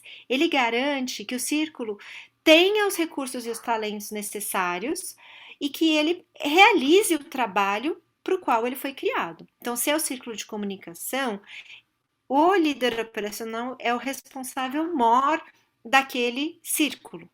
Se tem uma bola quicando, não tem um papel sendo energizado para cuidar de alguma coisa, é com ele. Ele que tem que ir na bola, seja para criar um novo papel, chamar alguém para resolver ou para ele resolver por conta própria. E ele também ajuda a remover bloqueios, ajudar o grupo a se sintonizar, a se falar. Mas ele não é um gestor, no sentido de que ele é quem decide as coisas e os outros são subordinados a eles. Ele não, ou ela, né, no caso aqui, ela. Ela é um papel que cria as condições para que os papéis possam realizar os seus trabalhos, né? Então, esse para mim é o papel do líder, né? Criar condições para que as pessoas se desenvolvam, para que os papéis realizem os seus trabalhos. Beleza? O segundo papel é o representante ou elo interno, né? O que ele faz? Ele é a pessoa que vai levar as informações daquele círculo para um círculo maior. Então, dentro da organização, a gente tem um círculo que a gente chama de círculo geral e que tem os subcírculos, né, criando esse desenho, né, dessa cascata de círculos, né, essa estrutura organizacional, né, que é uma certa hierarquia, só que é o que a gente chama de holarquia. É uma hierarquia de propósitos, não é uma hierarquia de pessoas. E quando a gente tem um subcírculo, o subcírculo precisa de um representante para levar a voz daquele círculo para o círculo mais amplo, né? Então, numa organização sociocrática, não é todo mundo junto numa assembleia geral decidindo tudo. Não, ele é dividido em círculos, e aí esses círculos eles são conectados por esses elos duplos, que são o líder operacional e o representante. Os outros dois papéis essenciais são o facilitador e o secretário, ou facilitadora e secretária. A facilitadora, ela faz esse papel de orquestrar a reunião. Ela garante que as reuniões tenham aqueles dois princípios da equivalência e da eficácia. Está todo mundo sendo ouvido e a gente está tomando as decisões, a gente está encaminhando as nossas tensões. Então, esse é o papel da facilitadora. E a secretária mantém a memória do círculo, registra as atas das reuniões, guarda as políticas, os acordos que foram tomados, a descrição dos papéis, a descrição dos círculos atualizados. Ela é uma guardiã daquela documentação do círculo. Tudo bem? Tem alguma pergunta aqui, gente? Eu tenho. Numa organização que está começando, a sociocracia, ela tem esse formato já, ou tem um mínimo de pessoas que, para iniciar um círculo, e precisa ter subcírculo numa organização que ainda é pequena, ou que está começando? Não precisa ter subcírculo, não é obrigatório. Também não tem um mínimo, né? Mas para ser um círculo, normalmente eu vejo pelo menos 3 pessoas, né? Porque 2 pessoas é uma dupla, né? Não é muito um círculo, mas não tem assim um mínimo. E também não precisa ter subcírculo, pode ter um círculo único que tem todos os papéis estão ali dentro, né? Daquele círculo único. Beleza? Então, aqui, por exemplo, é o desenho do círculo geral que eu estava falando, né? Então, imagina que a gente tem um círculo grande, né? Que é formado pelos representantes e pelos líderes de cada um dos subcírculos, né? No caso de uma organização um pouquinho maior. E você tem cada um dos subcírculos: inovação, ativismo, mobilização, cuidar de quem cuida e de um projeto X aqui. E esses laranjinhas são outros papéis que estão no círculo geral e que não estão em nenhum outro círculo, eles estão só no círculo geral. Então, o círculo geral, para que ele serve? Ele conecta, ele garante o fluxo de informação entre os círculos. Ele não é um círculo que manda mais, ele não é uma diretoria, ele não é um círculo de gestores ou de gestão. A gestão, ela está distribuída em todos os círculos. Todos os círculos têm governança, todos os círculos têm gestão, todos os círculos têm parte operacional. O que acontece é que ele está distribuído ao longo da organização. E aí, para garantir o fluxo das informações, é que essas duas pessoas, esses dois papéis de cada um dos círculos está representando, né, levando e trazendo a voz desses círculos para garantir esse fluxo de informação. Tá bom? Fala, Guga. Eu não sei se você vai entrar, talvez, mais a fundo nisso depois, se sim, deixa mais para frente. Mas uma curiosidade que eu tenho é aprofundar um pouco esses papéis soltos, né? Esses papéis que, por exemplo, participam de um círculo geral, mas eles não estão vinculados a nenhuma área, domínio, responsabilidades específicas. Como é que isso funciona? Sim. É possível? Como? Sim, total. É possível. O que acontece? O círculo geral, ele carrega o propósito da organização como um todo. Então, todos os propósitos, todos os subpropósitos fazem parte do círculo geral. Enquanto ele é um papel, é porque ele ainda não tem uma demanda suficiente para envolver muitas pessoas. Ele é um papel, ele está ali e ele está no círculo geral. Então, imagina esse exemplo que a Karima colocou. Tenho, sei lá, 12 pessoas num círculo único e todo mundo só tem papéis. E aí chegou uma hora que a reunião começou a ficar muito cheia, e aí, tipo, metade da pauta era de comunicação. Gente, aí alguém traz essa atenção, ó, gente, eu tô observando que metade da pauta nossa tá sendo de comunicação, eu tenho necessidade de ter uma reunião específica, de ter mais clareza, mais espaço para tomar decisões de comunicação. Aí, ai, gente, então vamos. A proposta é: vamos criar um subcírculo comunicação? Aí pega todos aqueles papéis que estavam antes no círculo geral, junta e cria um subcírculo. Então, na verdade, assim, se a gente for pensar organicamente, o papel ele vem antes do círculo. E aí, a partir do círculo geral, é que se autocria o subcírculo a partir da junção de vários papéis, né? Ou então um papel ele cresce, né? Então eu tinha um papel que era comunicação, e aí você vê, putz, a comunicação faz isso, faz aquilo outro, e aí ele cresce e vira um círculo, né? E aí traz outras pessoas e quebra em papéis. Então, é esse movimento de autocriação mesmo que vai gerar os círculos. Quando a gente chega numa organização que já existe, muitas vezes a gente faz esse trabalho de design organizacional, que é pegar o que já existe, dar nomes, botar ali nos círculos e criar o círculo geral. Então, por isso que dá uma sensação de que a gente está criando instantaneamente aqueles círculos, não foi o círculo geral que criou. Mas é porque é um processo de transição. Mas se fosse começar uma organização do zero, né, com poucas pessoas no começo, provavelmente o caminho seria esse, né? Primeiro cria um circulão com todo mundo e vai subdividindo. Fez sentido, Guga? E por isso que sobram alguns papéis ali, entendeu? Porque o círculo não é diferente de um papel, ele só tem mais gente ali dentro e uma instância de decisão, né? De outra forma, esse é um papel que ainda está isolado, né? Talvez uma pessoa realize e ela ainda não tem um conjunto de parceiros ou de pares para também tocar uma atividade dentro de um bloco único. Exatamente. E por isso não precisa de alguém para reportar, porque ela mesma já está lá, né? E aí no círculo, sei lá, de mobilização, por exemplo, que saiu do círculo geral, para que haja esse fluxo de informação, que se criou o elo duplo, e aí essas duas pessoas vão fazer esse papel de levar e trazer informação. Beleza? Fala, Karima. Não, eu só queria destacar que papel não é cargo. É diferente, ó, quando a gente vê aqui na sociocracia, né? Então, tem uma bolinha aqui azul, né, que está aqui sozinha, mas não necessariamente é uma pessoa só.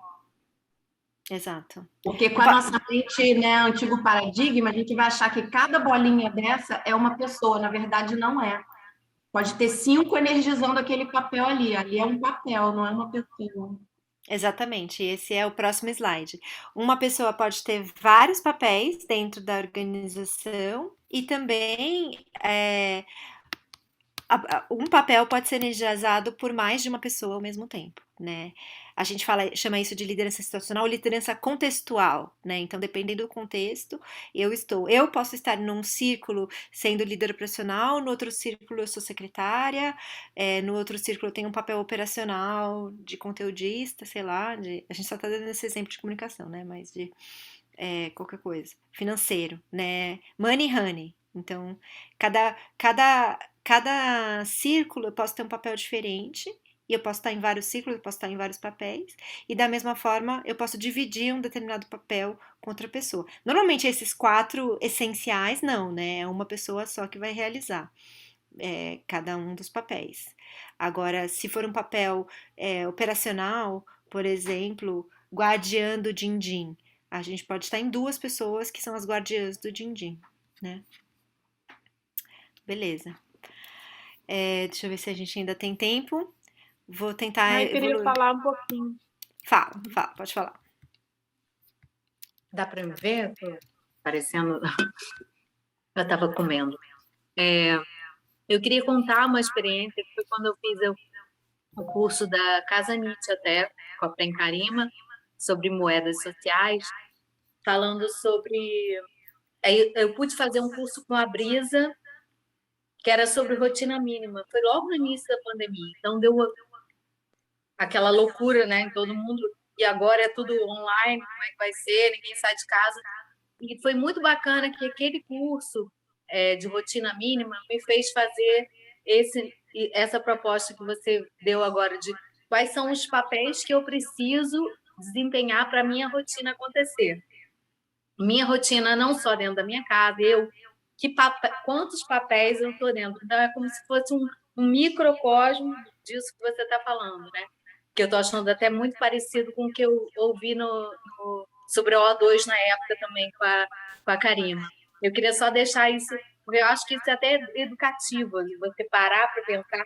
Eu, hoje em dia, tenho uma divisão na minha agenda que é assim, eu divido de acordo com os corpos da yoga, né? Corpo energético, corpo físico, corpo mental, corpo da inteligência e corpo espiritual. Então, eu faço a minha rotina de acordo com... o exercício físico eu preciso fazer, preciso cuidar dos amigos, da amizade, do coração. Então, o energético tem que estar funcionando. Então, isso é bem bacana, até quando você pensa nesse macro de uma organização, né? O que precisa ter naquele corpo para ele andar, né? Para ele agir. Só queria deixar isso registrado. Legal, Simone, grata. Gente, eu vou deixar a parte das reuniões para a parte da tarde. Faltava bem pouquinhos slides para a gente terminar, mas só para não, né, dar aquela sensação de sobrecarga de conteúdo, eu vou deixar a parte das reuniões para tarde e aí a gente começa daí. E eu só queria ver como é que vocês estão saindo desse período da manhã, o que vocês estão achando, como é que tá o ritmo, como é que tá o conteúdo, quais foram os insights que surgiram.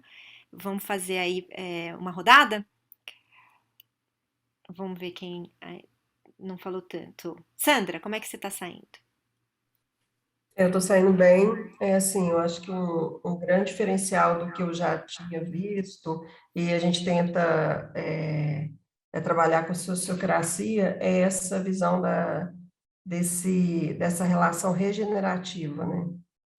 Então, essa introdução, para mim, fez toda a diferença de um método, né? É diferente de aplicar um método. Então, foi muito importante isso. Eu saio grata por isso. Legal, Sandra. Chama alguém. Joanice.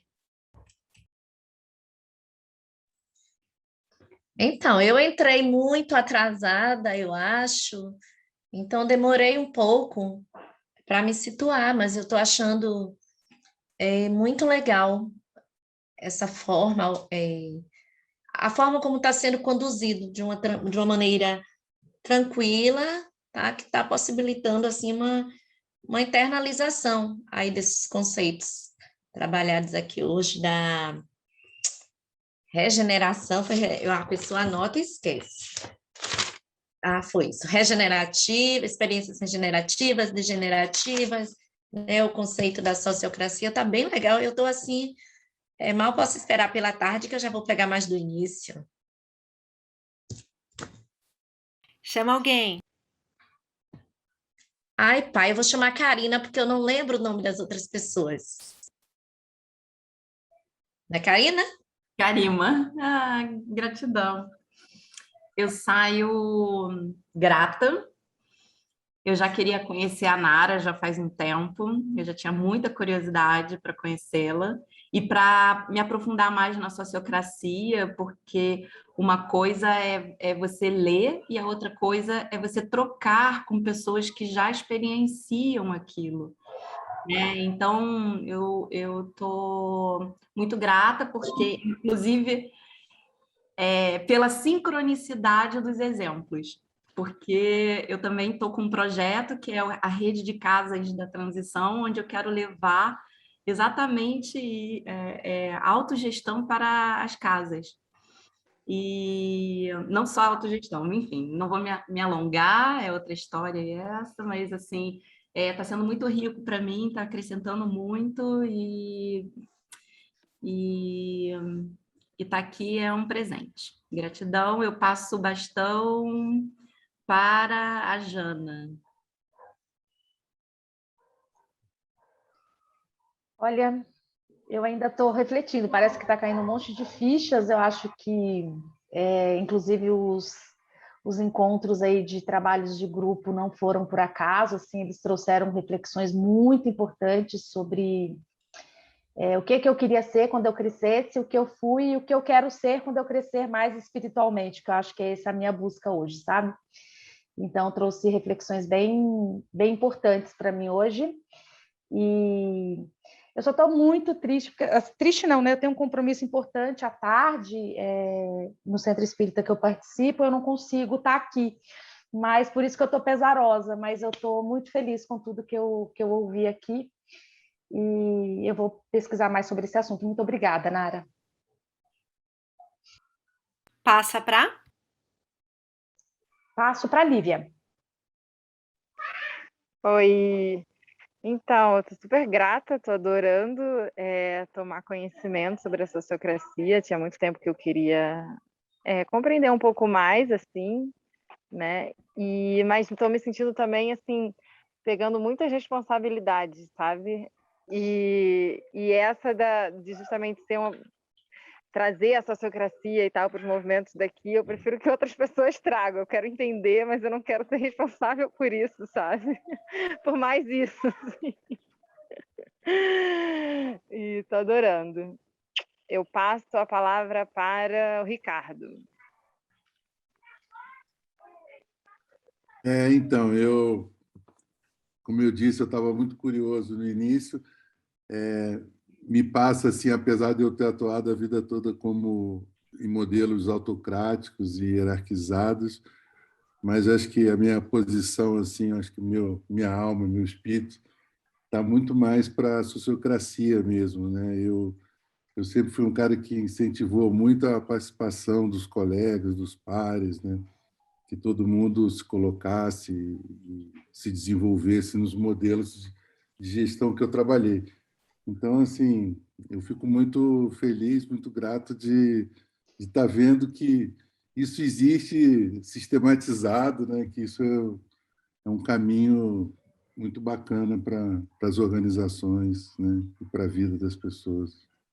Obrigado, Nara. Para quem você passa, Ricardo? Eu passo para o Andrei.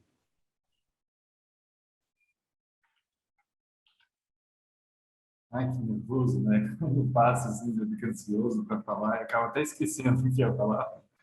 Eu saio satisfeito, né? Com fome, já está dando hora do almoço, mas muito feliz com a contribuição, né? Há um tempo que a gente pensa sobre a divisão, então esse modelo vai nos ajudar muito, né? Na hora de articular e colocar para fazer, né? Então, fico feliz, muito ansioso já para passar isso para as meninas lá. Vou passar para a Bianca. Bianca, sua vez. Saio grata por essas conexões que a vida está trazendo, né? Estou estudando, estou em outras redes e estou muito feliz, né? Muito grata por essa sincronicidade que está acontecendo, né? Que sonhar, a gente não dá para sonhar sozinho, né? Então, vamos realizar juntos, né? Celebrar juntos. Então, eu estou muito feliz e saio muito grata pela troca, pelos compartilhamentos. Eu chamo o Pedro.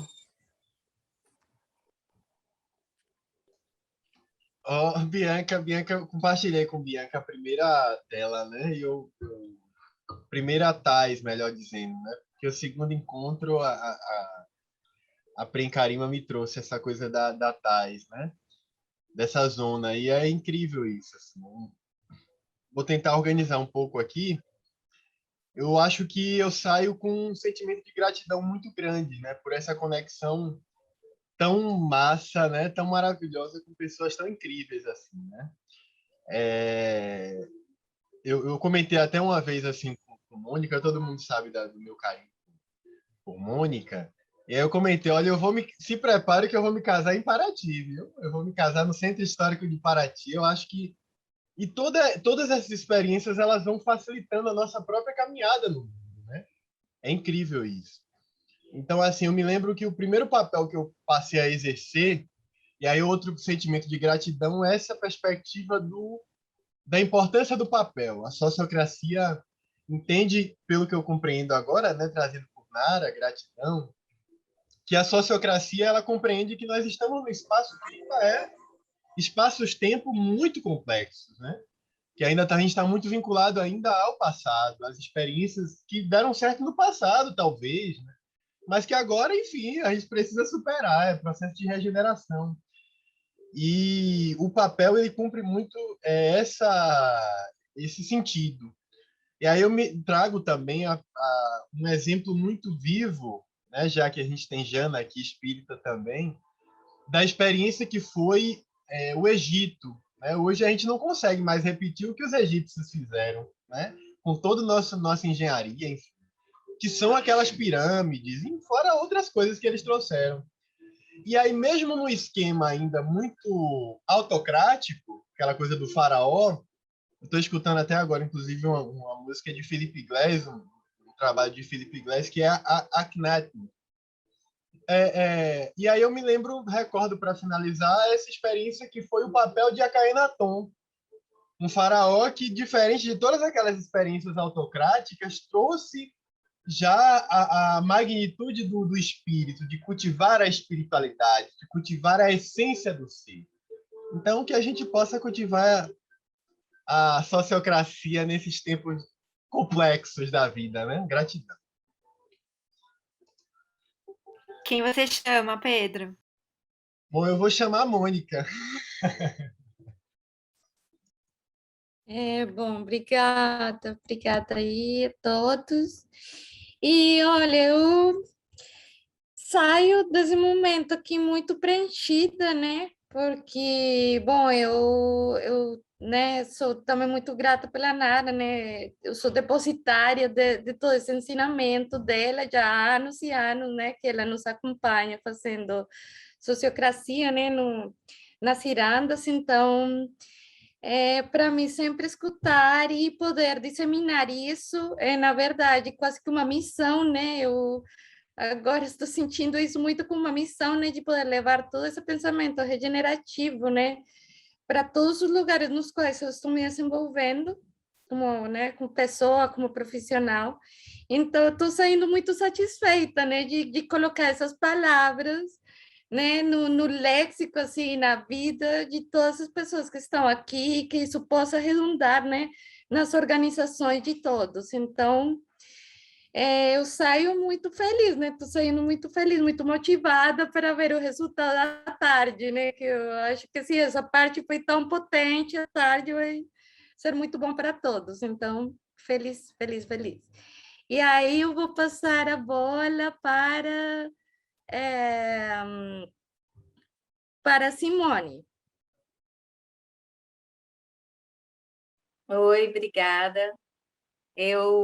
Então, eu acho que eu já falei um pouco, quando eu falei um pouco da minha experiência, eu acho que tem a ver com o que eu ouvi aqui, com o que eu faço primeiro que eu fiz na minha rotina mínima, para depois sair para esse macro.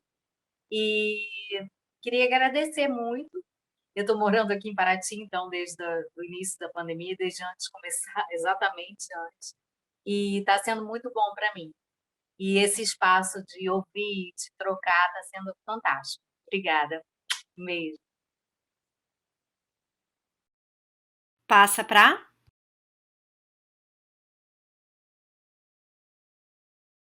Desculpa, passo para... Não sei, porque eu estou no celular, não sei quem... Falta Rafael, Odilon, eu Vou e chamar o o Guga. Rafael. Desculpa, que eu não enxergo aqui, não dá para ver. Tranquilo. Bom, eu saio sempre muito energizado, né? Essas conversas, essas trocas aqui são sempre uma alegria, né? Não, desculpa o trocadilho aí, não foi de propósito. E como eu coloquei no chat, ansioso pela parte da tarde, né? Uma das coisas que eu troquei aí nas nossas conversas, né, em duplas, é que eu tenho muita dificuldade de conseguir até pessoas, né, nessa mesma vibe, pessoas que você possa confiar, de fato, que estejam na mesma mentalidade e dedicação, né? Então, a correria do dia a dia, né, as atribuições de cada um, acaba fazendo com que eu centralize demais, mais do que eu gostaria, nos projetos que eu participo, que eu toco, na verdade, né? Eu sou coordenador, mas a ideia era que fosse mais sociocrático. Só que as pessoas não conseguem se dedicar tanto quanto eu gostaria. Então, eu estou muito ansioso pela parte da tarde, porque eu preciso. Eu preciso de mais sociocracia na minha vida, porque, por exemplo, né, essa coisa do secretário, de quem anota as reuniões, eu estou pensando em mudar. Eu preciso das coisas práticas, né? Eu sou muito prático, né, pragmático. Então, eu preciso saber como é que eu uso isso. E a parte da tarde eu acho que vai me ajudar muito nisso. Então, eu estava vendo os papéis, né, a coisa de secretário, as reuniões de um dos projetos que eu toco, né, o aplicativo para Mangueira, não tem ata. Eu, desde o começo, eu estou tentando que a coisa seja orgânica, né? E aí eu estou pensando em mudar, talvez distribuir um papel para uma pessoa, porque eu estou vendo que os encaminhamentos não rolam, que você vai, aquele assunto morre ali, até a reunião seguinte, daqui a pouco, um mês depois, eu me lembro, gente, é aquele negócio que a gente falou lá atrás, e por aí vai, né? Então, é muito complicado. Eu tenho enorme dificuldade, tenho amor, digamos assim, por tudo que é orgânico, permacultura, pelo visto pela sociocracia, mas eu tenho enorme dificuldade de ver na prática como é que isso se sustenta no mundo que a gente vive, né? Então, eu estou ansioso pela parte da tarde para aprender mais em como transformar isso aí em realidade. Porque o meu pragmatismo, apesar da gratidão, o meu pragmatismo é um pouco, e aí, como é que a gente faz? Eu estou nessa batalha cotidiana, mas doido para aprender mais. Obrigado. Chama? Odilon. Vou pedir desculpa que eu não estou conseguindo abrir a câmera, viu? Mas a primeira parte de como eu me sinto é grato, né, pelas companhias aqui, já venho fazendo esse curso há algum tempo, parabenizar, realmente é iniciativa fantástica, né? Para a gente é muita troca. Essa questão da autogestão, eu até conversei com algumas pessoas, né, com Jana, com Joanice, é uma tentativa que a gente vem tentando fazer, né? Que eu tenho tentado, né, na minha vida, porque eu trabalho na incubadora. Mas as minhas inquietações são grandes, né, em relação a isso. Achei muito interessante quando o curso traz para a questão pessoal, né? Porque estruturar esses círculos, eu acho que é importante, né, ter essa clareza de papéis e ter uma estrutura que facilite as decisões, né, em círculo. Mas eu sinto que também tem que haver com a compreensão das pessoas, né? Por exemplo, que não existe um papel menor do que o outro, né? Ser secretário não é menor do que, por exemplo, conduzir a reunião. E às vezes o que atrapalha muito é essa dificuldade das pessoas entenderem que ali todos os papéis são importantes, né? Todos fazem o círculo girar. Então a gente às vezes se apega a essa questão do que a gente acha que é mais valoroso ou não e não entende, né? Eu acho que é uma transformação pessoal mesmo, né? Para essas coisas acontecerem. Então, não existe papel menor, o que existe são responsabilidades assumidas, né? Então, eu estou na curiosidade de saber como que a gente faz essa mudança aí, né? De sair dessas pequenas vaidades para responsabilidade, né?